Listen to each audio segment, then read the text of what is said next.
Well, good morning. We're out in a canola field. It's been 90 plus now for about, 10, 14 days. Not ideal for this stuff flowering, but what's been fun about this project is we gave it one last ditch effort to see if we can make brassicas actually work without fungicide or insecticide. So untreated canola seed, no fungicide applied on anything, of course, and then no insecticide applied at any point in here. And what normally would happen, even sometimes with treated seed, is you'd have a bunch of flea beetles come in, really screw these bottom leaves up, which you can see zero of that happened here. And then we'd have bugs come in later that would attack these plants. And I've been keeping a pretty close eye on this. So far, we're doing really good on everything like the cabbage pod weevils and the lygus bugs and all the stuff you normally find in a canola plant really aren't showing up in this system, which is interesting. Now, that being said, this only has 10 gallons of UAN on it, as it's only with some thiazole mixed with it, which is only inputs.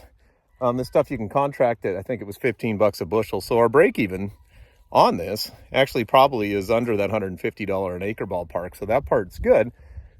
This hot weather and where we're at down at a lower elevation makes monocrop brassicas especially hard to make work. But so far, somehow through this heat, this stuff is still flowering and it seems to be setting seeds on the pods still. So I know it's blowing some of these flowers off in these really hot days. That's all weather related. But what we really were concerned about in here is what would happen insect wise, right? And what really has happened is we have more beneficials that have come back in here. I find ladybugs, beetles on the ground, bees flying around, of course, which you guys see in your insecticide systems too. But we haven't knocked back the beneficial predators. And I think so far, this at least looks like a win from that standpoint. So any crop that you have to use a passive fungicide, a real strong fungicidal seed treat on, and then 3 passive insecticide, that is not a good thing for a regenerative system. So if we can actually make one of these monocrop brassica crops work without all of that, that shows us that things are ramping back up for the beneficial predatory insects, I think. So the one thing we did fail on in this field, which I'll show you later on in this video, is I talked Wendy into us doing a variable rate kind of spot spray, fall spray thing. So I just use NDVI images to spot where all the canola or the kochia was last fall. It spotted all that out with the sprayer. But what that did is there was more stuff coming at that point than what I realized. And it did a good job of getting all the kochia spots without applying a bunch of glyphosate.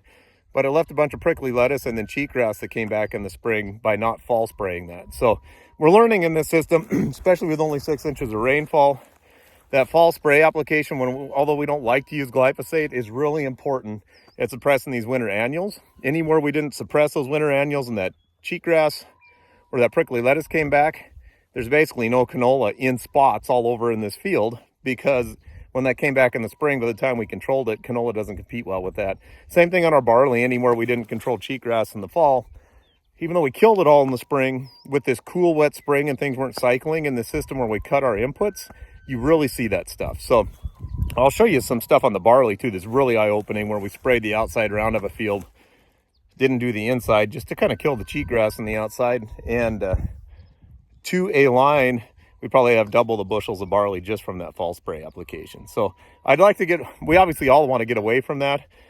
Things in fall spray you can't not spray though are volunteer winter wheat, cheatgrass, foxtail barley, Canadian thistle, and prickly lettuce, because those are all winter annual or perennial weeds. And if we don't address those in the fall, there's no killing them in the spring. So anyways, pretty darn happy really with this canola experiment for the heat that we've had and the insect problems that potentially normally come into canola. We're not seeing any of that. So just rethink outside the box. Maybe we don't need to be spraying 3 passive insecticide on a canola crop, where that would normally bring all the beneficial insects in. Then you guys go and spray that with an insecticide, and all you're doing is knocking back that population. So anyways, hope you have a great week. More heat coming, so I'm sure this is at the end of flowering. We'll see what this yields. It's not going to be a bumper, but at least kind of cool to see what happened without all the inputs.